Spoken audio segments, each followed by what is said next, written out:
closer now. Sit, sit. You're all such good listeners, just like your grandfather used to be. Mind the teacup. There we go. Now, I want to tell you a story, not the kind with dragons or castles. No, this one's real as the creak in this old floor, or the way the wind rattles the porch screen in October. It happened many years ago. I was just a girl then, not much older than 16. But even now, at 84, I remember it as clearly as yesterday. And it all began with a little broken bird. It was the spring of 1956, and we were living in a small clapboard house tucked behind a dairy farm in South Hollow. The kind of place with dirt roads, cows that knew your name, and skies so wide you'd swear they had no end. My mama had passed the winter before. Pneumonia took her quicker than a breath. And Daddy, well, he wasn't the same after. He used to be a man who hummed while fixing the fence, who kissed the top of my head just 'cause, who danced with Mama slow and silly when he thought I wasn't looking. But after she died, he moved like he was wading through water, always somewhere else. And me, I was just trying to hold everything together.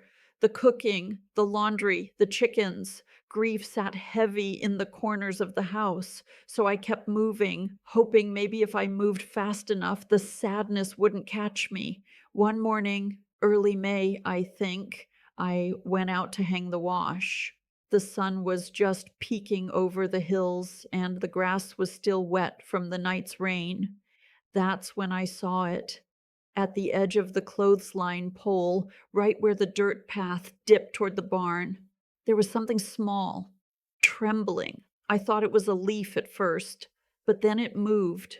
It was a bird, a sparrow, tiny, frail, one wing bent at a strange angle, breathing fast like it was scared of the world. I knelt down slow, like I was approaching a ghost, and held my hand just above it. I could feel the panic in its tiny chest like a clock ticking out of time. "Easy now," I whispered. "I ain't gonna hurt you." Of course, it didn't understand me. But it didn't fly off either. I fetched Mama's old apron, cupped the bird gently inside, and brought it into the house. We didn't have vets out there, not for animals that small. So I did what Mama would have done. Lined a shoebox with rags, mixed up a little cornmeal and water, and placed the box near the stove where it was warm. I named him Jonah. Don't ask me why. It just fit. A small thing tossed around by a world too big and too cruel. At first, he didn't move much. He just lay there, eyes half-lidded, breath shallow. I didn't think he'd make it. But every morning I'd check on him, feed him, talk to him like he was a child, or maybe like I was trying to convince myself I still had something left worth caring for. And slowly, he got better. By the second week, he was fluttering inside the box. By the third, he'd perch on my finger, tilting his little head like he was listening. I know it sounds silly, but he felt like my only friend in the world then. I remember one afternoon, the sun was golden through the lace curtains, and the house smelled like cornbread and wood polish. Daddy was outside, fixing the fence, and Jonah was perched on the table beside me, pecking gently at breadcrumbs. I had a letter open in my lap. It was from Thomas. He and I had been sweet on each other before Mama died. He was kind, steady, the sort of boy who carved hearts into tree trunks but didn't say much unless it mattered. We'd planned to write while he was off working his uncle's land up north, but the letter I held that day wasn't what I expected. It was short, polite, and final. He'd met someone else, a girl from town. Kind and good, he said. I read the words twice, and then I folded that letter right down the middle and stared out the window. I didn't cry. I didn't speak. But Jonah, he chirped just once, like he knew, Later that evening, I sat on the back steps while the light faded, Jonah in my lap. I looked down at his wing, still crooked, not quite right. He'd never fly the same again, and neither would I. But you know something, sweetheart? That little bird taught me more about living than most people I knew. He didn't ask why the world hurt him. He didn't wallow or hide. He just kept trying. One flutter, one hop, one breath at a time, and I started to do the same. I began writing again. Not much, just little poems, scribbles on scraps of paper. I cooked meals that didn't come from cans, hung the laundry with both hands instead of rushing, watched the sunset instead of avoiding it. I began to breathe, slow and deep. Jonah mirrored me, and I mirrored him. He healed, and so did I, but healing doesn't mean you stay the same. It means you learn how to leave even when it hurts. And one morning, clear, bright, almost too still, I opened the back door and carried Jonah out to the garden. He sat in my hands, lighter than air, blinking at the open sky. You ready? I whispered. He didn't answer, but he didn't need to. I raised my hands just a little, and he took off, crooked, wobbly, but free. I stood there for a long time after he disappeared over the trees, empty hands, full heart. Sometimes I still hear him in the wind, his little wings cutting through the silence. And sometimes when I feel broken again, I remember even a bird with a crooked wing can find its sky. Mm, I can see it in your eyes. You're still with me. That makes my old heart glad. Stories are strange little things, aren't they? They don't leave us alone until they're told all the way. So let me go on then. Jonah flew away that morning, just as the wind began to pick up, tugging at the corners of my apron like a whisper from Mama herself. And even though I stood there with tears drying on my cheeks, there was no sorrow in me, only a quiet hush, the kind that follows something sacred. I went back into the house, still warm from the sun, still smelling like cinnamon and pine soap. And it felt different, not because anything had changed, but because I had. Now, don't misunderstand me. Healing isn't a straight path, like walking a road from here to the market. It's more like threading a needle in a storm. You fumble, you drop it, you curse, you try again. And I had plenty of days where I didn't feel strong at all. Some mornings I'd wake up and reach for Mama out of habit. Some nights I'd stare at the empty chair across from Daddy at supper and wish I had words to fill the space. But Jonah had given me something. He'd reminded me that small things still mattered, that the soft parts of the world, a feather, a garden, a whispered good morning, were still there, waiting to be noticed. It was late June when I saw Thomas again. You remember Thomas, don't you? The boy from town with eyes like still water and a letter that broke more than just a promise. Well, it was Sunday, and I had walked to church alone. Daddy hadn't been in months, that he found more peace in the pasture than the pulpit. The little white chapel was as it always was, sunbeams dancing through stained glass, wooden pews that creaked with memory, and old Mrs. Latham playing the organ 2 beats behind every hymn.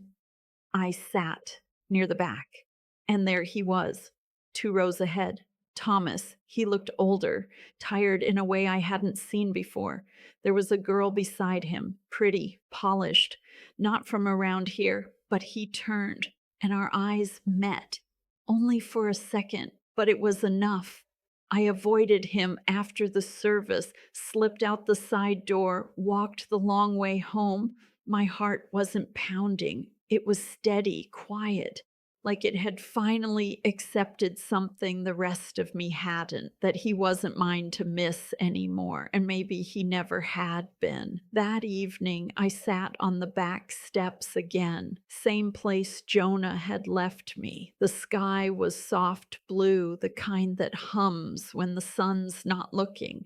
Cicadas sang in the trees like they were trying to outdo one another, and I let myself feel it. Not anger, not bitterness, just the empty space where love had once lived.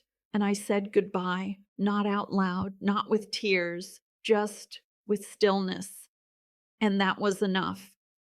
Now I want to tell you something, and I want you to really hear me, my darlings. Loss isn't always loud.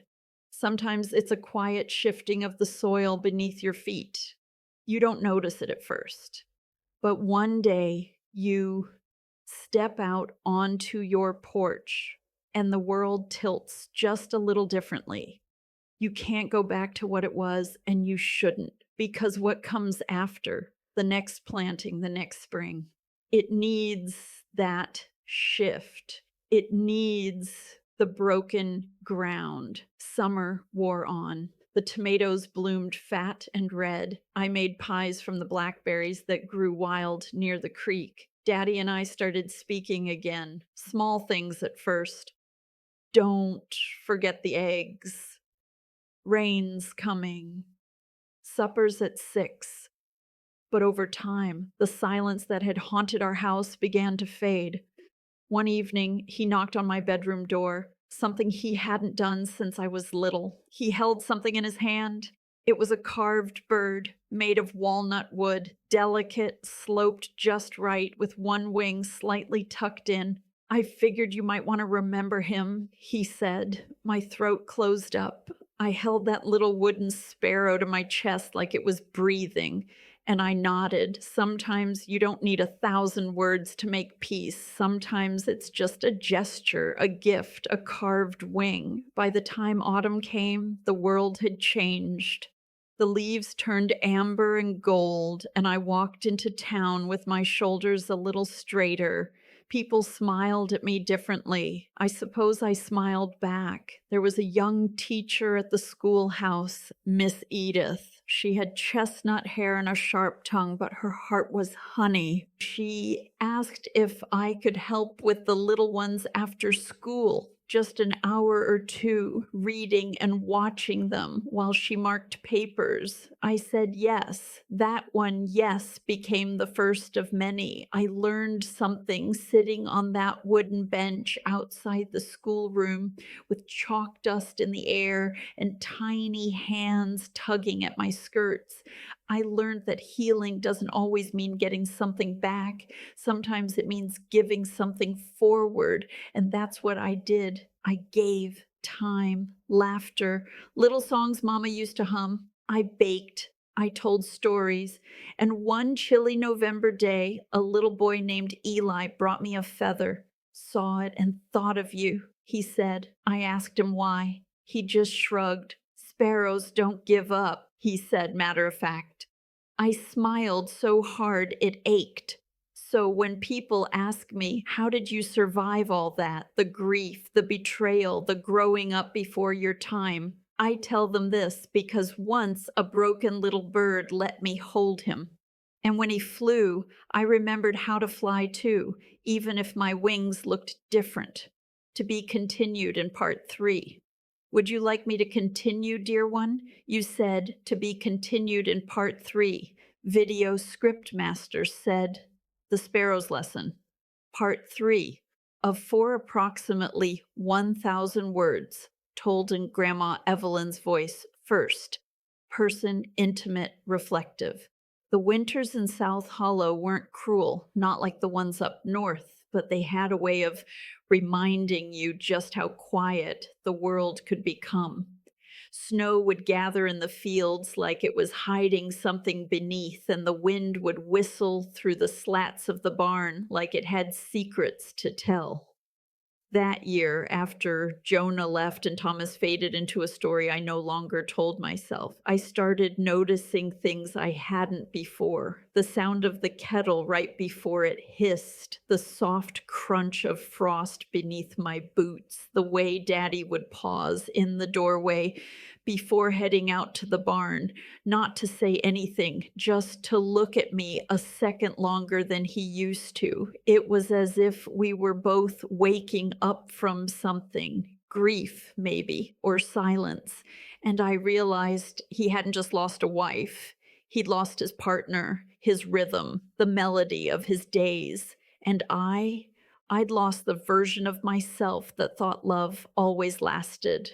One cold morning near Christmas, I found an old box in the attic. It was Mama's, full of threadbare quilt pieces, buttons shaped like flowers, and a stack of papers, her handwriting, soft and curved, still dancing across the pages.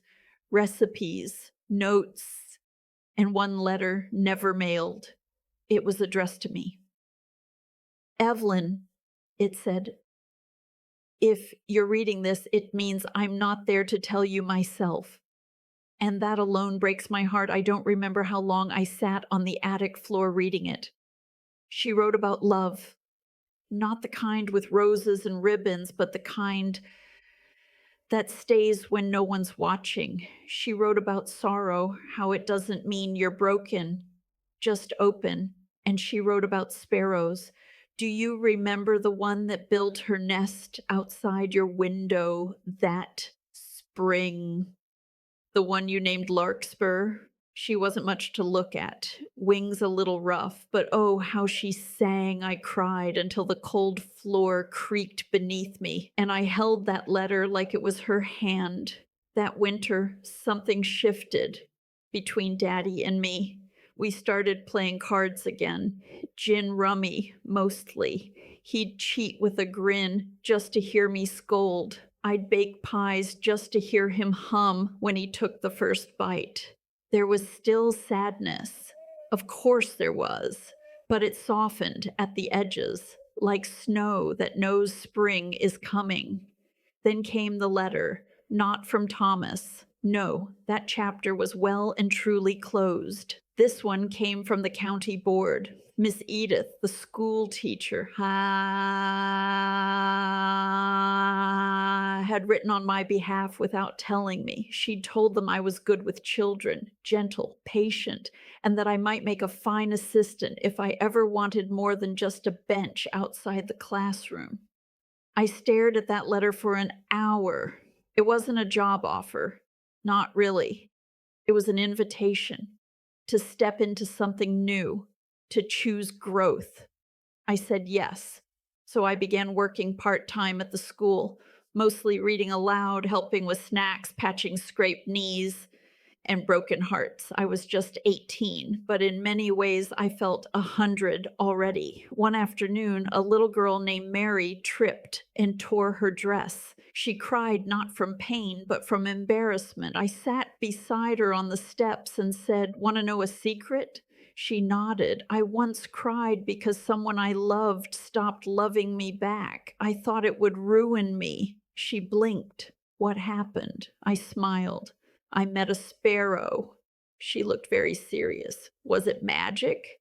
I laughed softly. No, just brave. Sometimes I think God sends us mirrors, not the kind made of glass, the kind with feathers, or small hands, or letters left in attics. They show us who we are, not in the ways we expect, but in the ways we need. Jonah had been mine, and now, without realizing it, I was becoming that mirror for others. The days rolled forward, and soon it had been 2 years since Mama passed, 2 years since Thomas, 2 years since a broken bird sat trembling in my palms. I marked the anniversary by planting lavender near the back steps. Mama had loved the scent, said it kept nightmares away. I like to believe that. And then, one morning, as spring crept back in on the wings of robins, I saw him, a sparrow, perched on the garden fence. I froze at the kitchen window, my hands damp from dishwater. His wing, the right one, folded ever so slightly inward, not enough to stop him from flying, just enough to recognize him. Jonah, I breathed. Of course, I can't be sure, but my heart knew. He looked at me just for a second, then flew off into the trees. But something in me, something deep and long asleep, fluttered back to life, not because he stayed, but because he came back at all. You see, my darlings, healing doesn't promise we'll never hurt again. It only promises that we'll know how to keep living after. And when we do, when we stand back up, wings crooked and hearts patched, we become a soft place for others to land. I didn't become a teacher that year, not yet, but I became something better, someone who knew the power of tending, not fixing, and someone who believed that even the smallest creature could carry the weight of a lesson meant for a lifetime. So here we are, little ones. The last part of the story. Lean in a bit closer, would you? My voice doesn't travel like it used to, and I don't want you to miss a word. I didn't plan on telling you all this tonight, but when the wind carries the right kind of hush and your hearts are open just enough, memories slip through the cracks like warm light under an old door. That spring, the one when Jonah returned, it was like the world remembered how to breathe. The garden bloomed early. Daddy took to whistling again while mending the gate. And well, I began writing things down. Not poems anymore. Stories. Real ones. About people and hurt and small things that matter more than anyone admits. I never did see Jonah again after that morning. But I didn't need to. Because I finally understood what he'd come to show me. He hadn't returned for me. He'd returned to remind me that it was okay to move on, to let go, to fly. The year I turned 20, I took the teaching job full time. The children were loud and sticky and asked too many questions, but they clung to my stories like they were lifelines, and maybe they were. I still remember one boy, Nathan. His mother had passed just like mine. He sat in the back and never raised his hand, but he always waited until the room emptied to ask me one quiet thing. How do you stop missing someone? I never had an answer, so instead, I'd tell him about Jonah, and every time his shoulders would lower just a little. Love isn't always soft, you know. Sometimes it's sharp, sometimes it leaves, but it always leaves something behind, even if it's just a feather on the windowsill. The years went by. Daddy passed in his sleep when I was 28, peaceful, quiet. With one of Mama's old quilts pulled up to his chin, he left me the house, the land, and a letter. Just 4 lines written in pencil. I'm proud of you, Ev, for staying, for healing, for flying anyway. I read it every year on the first frost and still do. I did marry eventually, not Thomas, Lord, no. His second wife left him and he moved to Florida, tried to sell vacation packages over the phone. No, I married a man named Samuel, a good man, steady hands, quiet humor. He smelled like cedar wood and coffee. He never tried to fix me. He just sat beside me and waited for me to bloom. We had 42 years together. A little boy who grew into your daddy, and this home, this porch, this creaky chair I'm sitting in right now. But even in all that joy, even in the laughter and the Sunday dinners and the apple pie cooling on the windowsill, there were days I remembered Jonah, when I'd feel that old crack in my ribs from the time grief first broke them. And I'd look out into the trees hoping for just a glimpse, not because I needed saving, but because sometimes remembering how far you've come is its own kind of salvation. There's a line I once wrote on the back of a grocery list. It stayed folded in my apron pocket for years. The lesson of the sparrow is not in how it falls, but in how it learns to rise again with crooked wings. That, my loves, is what I want you to remember, because you will fall. Someone will break your heart by accident or design. You'll lose things that cannot be replaced.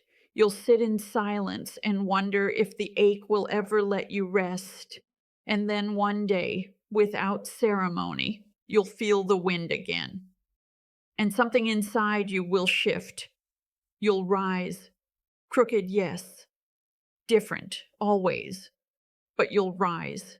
That's what Jonah taught me. That's what I came here tonight to tell you. Not that life gets easier, but that you get stronger. That kindness to yourself, to the broken things, is holy. That love doesn't always look like promises kept. Sometimes it looks like a shoebox on a kitchen table. Sometimes it looks like a girl with dirt under her nails, whispering to a bird that may not live to see morning. And sometimes it looks like you, right here, listening, carrying the story forward. Now then, the fire's low, the kettle's gone quiet, and your eyes are getting heavy. But before you go, do me one favor. Next time you see a bird on the ground, trembling and alone, before you look away, before you decide it's too late, remember this. That bird might just be you, and you might just be the one who helps it fly again.